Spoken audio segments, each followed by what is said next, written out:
Straight ahead on CCX News, a special surprise today for local police departments. Plus, and we got started at Duck Duck Days in New Hope.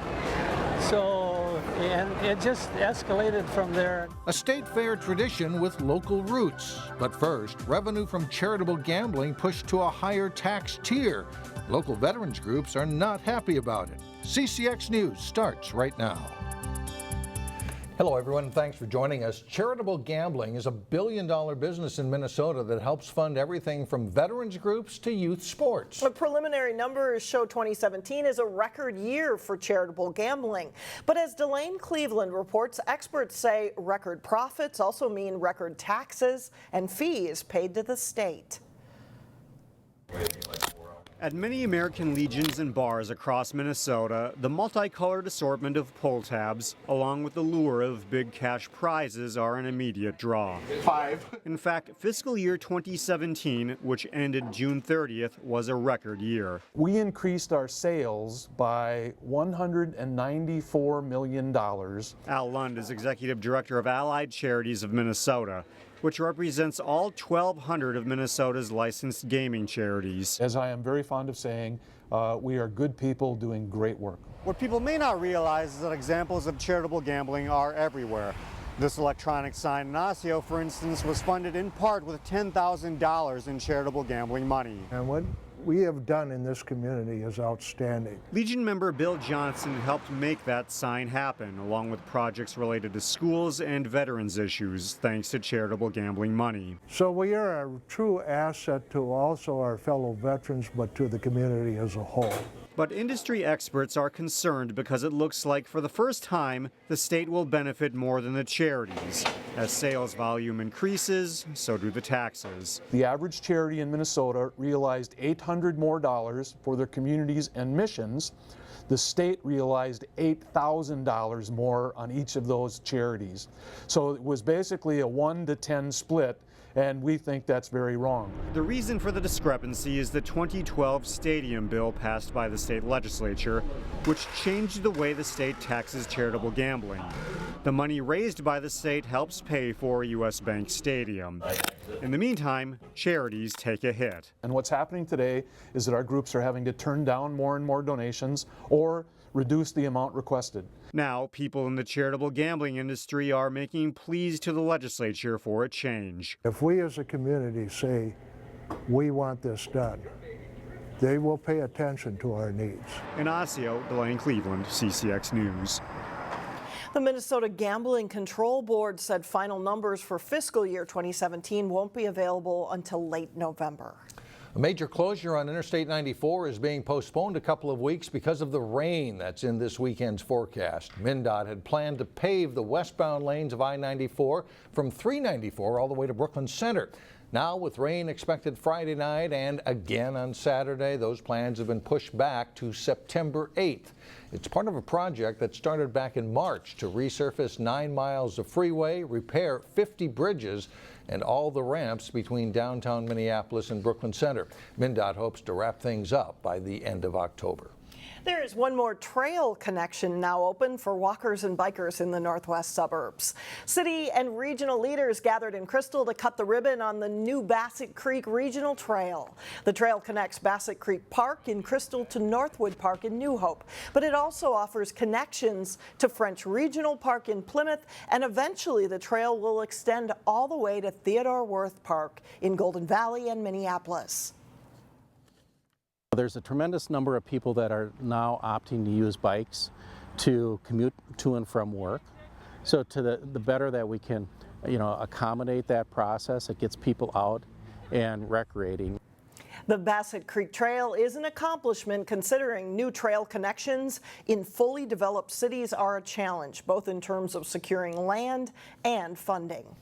Well, the Osseo School District may see more students than expected this fall and will be doing some last-minute hiring as a result. One reason is the closure of Odyssey Charter School in Brooklyn Center. The school served nearly 200 kindergarten through 8th grade students who live in the Osseo district. Earlier this month, the charter school lost its authorizer and announced it was closing after 19 years. Other factors include the Anoka-Hennepin District restricting open enrollment at Jackson Middle School and Beacon Academy moving from Maple Grove to Crystal. In addition, school officials say there is continued growth at the 9th grade level. The total is 360 students more than expected. The school board increased the budget by $450,000 to hire more teachers and support staff. The school officials called the increase amazing and very welcome. Meantime, the only Russian charter school in the upper Midwest is about to open its doors in Brooklyn Park. Nasha Scola, which means our school, moved to Brooklyn Park from Minnetonka back in June. The school is renting space at the Northern Light Church of Christ building. There is no cost to attend the kindergarten through 8th grade school. Officials say with the move, there is more room for children to attend. The biggest class now is kindergarten. However, middle school classes aren't full. It is an advantage on one hand because there are in some classes 7-10 students and they get all the attention from the teacher. While the school is aimed at Russian families, everyone is welcome to attend. The local police received an unexpected treat from some very grateful residents. We have a kit here for our police officers to say thank you, and in them we have some Kleenex and some snacks. Holly Miller and her daughter delivered care packages to the Crystal Police Department. Children from New Hope Church put the gifts together while at camp this summer. In all, they made 300 goodie bags. It's just this special token to say we appreciate you, we value you, we're thankful for you.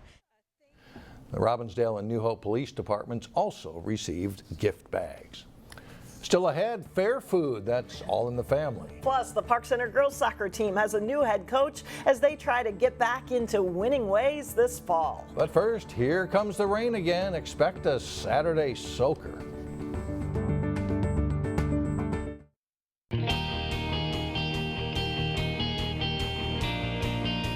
If you are headed out to the Minnesota State Fair, we've got a food booth that you should definitely check out. Yeah, for more than 20 years, a Plymouth man and his family have been frying up State Fair treats.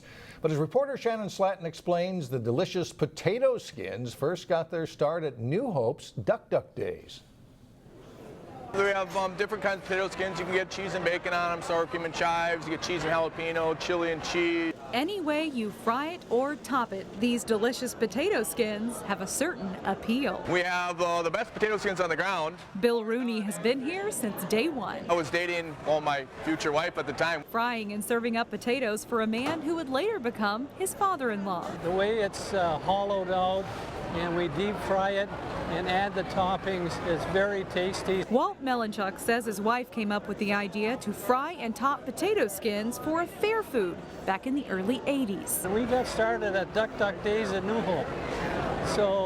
And it just escalated from there. But it took several festivals and 7 years before the food got the green light to be in the food building at the Minnesota State Fair. I do like 10 other county fairs, and there's several people say they can hardly wait for the next year or we'll see you at the state fair, and they do follow me around. It's one of the first things I get every time, as soon as I get here. Walt and his family have experimented a bit. Tried put it on a stick 1 year, but that didn't work. But they've stayed true to their roots in product and service. We hardly ever have anyone that we really don't know work, just because we have enough friends and kids that can work. Keeping the booth in the family and keeping the potato skins delicious. The saying goes is that we're not here to make any money, we're here to have fun. At the State Fair, Shannon Slatton, CCX News.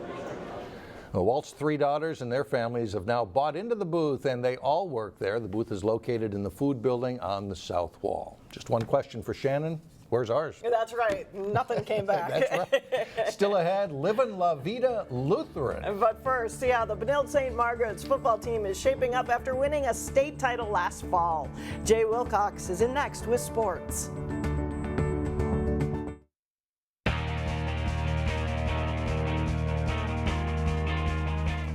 I'm Jay Wilcox with sports. The soccer season kicked off for many local teams Thursday night. Two girls teams that have met for many years in season openers played in New Hope. The Cooper Hawks hosting Heritage Christian Academy. A good chance for Heritage here off the long free kick, but Abby Maxson is denied by Hawks keeper Ariana Giron, and the rebound goes just wide of the net as this game stays scoreless at halftime. Midway through the second half, Cooper's first shot is blocked, but number 8 Jordan Sadler volleys a well-placed shot into the net to break the deadlock. That's the game winner as Cooper downs Heritage 1-0. The Park Center girls soccer team lost a high-scoring 5-4 game in its season opener Thursday against St. Cloud Apollo. A former Park Center player is the Pirates' new coach as they step into the season. As former Park Center three-sport athlete Keely Sorensen in the green assumes the role as head girls soccer coach, she's getting high marks from her players. Good. I really like Keely. She, I don't know, I think she's going to bring something this year. Like to change it up, it's going to be different, but I like it. Yeah, definitely. The style has changed a lot. I think we're more relaxed, and I think we're all eager to see what she has in store for us. I think we're all excited for her to be our new head coach because I know that she's always been a favorite. It's a mixture of returning players and newcomers as the Pirates start the year, trying to improve on a 3-win season last fall. They're starting to mesh. In the scrimmages, I saw a lot of improvement. I wasn't really expecting us to do that good. We won 2 games and we tied 1, and we had a lot of good plays on offense, and we also had a lot of good defensive plays where we brought the ball up, so I feel like we're looking forward to a good season. We had some scrimmages on Saturday, and really we saw from the start of the scrimmages kind of trying to figure out how we're going to work together, getting used to playing together again from being on summer teams, and then by the end of the scrimmages we were really clicking and things were happening. We ended really well. Senior Megan DuBois leads the returners up front along with talented sophomore Gabriella Bieberg. Junior Inetta Port returns on defense. In addition to wanting to do well in the present, the Pirates are also looking to the future. This year our big focus was recruitment.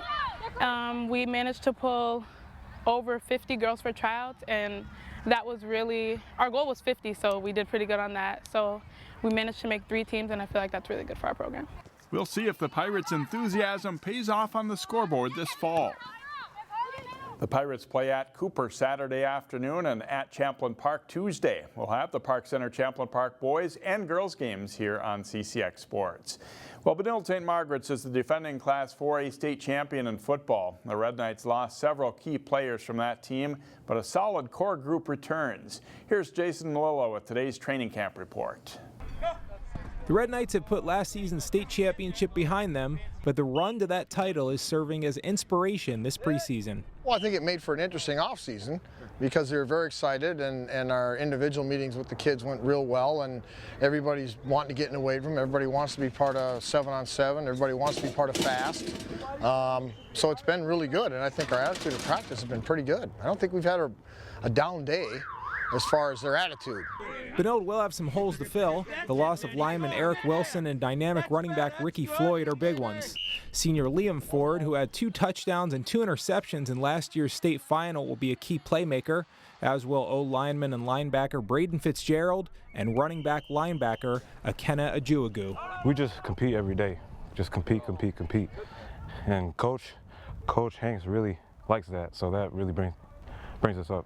I think we have young guys that can step up and fill those positions, and I think we're just as good as we were last year. At quarterback, there's a 3-man competition for the starting job. We're looking for somebody that wants to be the leader, because I think it's more important to us that we have somebody that leads in the huddle versus a kid that has a cannon for an arm or, runs like the wind. We need somebody that'll lead. Coach Hanks admits he's unsure of how this squad will perform when the lights come on. But if the Red Knights learned anything from last year's title run, it's that dedication and mental toughness can carry you all the way. Jason Melillo, CCX Sports.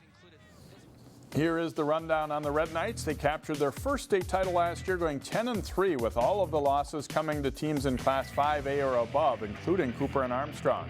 John Hanks is the sole head coach now after former co-coach Pat Krieger retired. 6 starters return on each side of the ball. While many teams open next Thursday, Benilde is one of a few local teams that has a Friday opener at home against Waconia. Also, a big volleyball event coming up on Saturday at the Lindbergh Center at Hopkins High School to break down Side Out Classic. Mike and Alex, back to you. All right, Jay, thanks a lot. Up next, those lovable Lutherans return from the church basement. And this time they come with lifestyle tips. We'll be right back.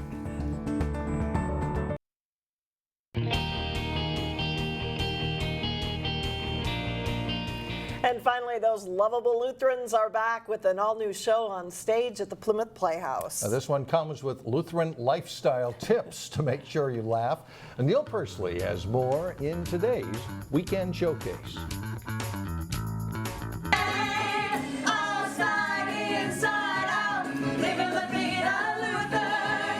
What we're doing is we're celebrating some lifestyle tips so that using items from your very own home, you can have a healthy body, a healthy mind, and a healthy heart the Lutheran way. Looney Lutherans is the latest creation from the minds of the ladies who performed together for so long as the Church Basement Ladies. Now, of course, you don't have to be Lutheran for any of our tips to work for you. The genesis of the show goes back to 2006. I had this idea. I knew who the characters were going to be. I knew the name of the show.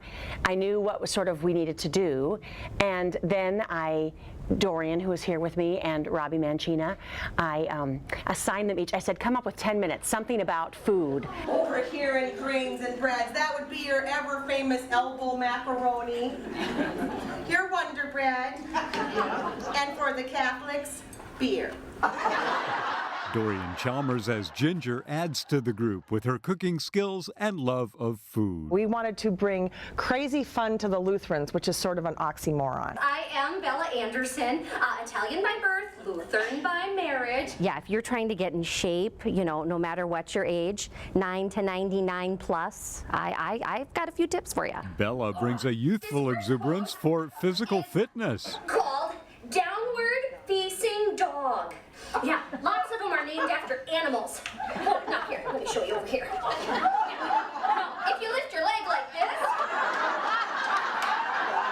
that's downward facing dog at fire hydrant. Looney Lutherans is safe for the whole family because, well, they're Lutheran. And I rate the show W for wacky. From the Plymouth Playhouse for Weekend Showcase, I'm Neil Persley, CCX News. The Looney Lutherans, Livin La Vida Lutheran, is at the Plymouth Playhouse through October 21st. And don't you know that they just have a hoot writing that stuff? I was going to say, it's a little close. Yeah. Right? Little Lutherans here. I wonder what they left out. Right. That's it for now. Thanks so much for joining us, everyone. We will see you back here on Monday, starting at 4 o'clock. Have a great weekend.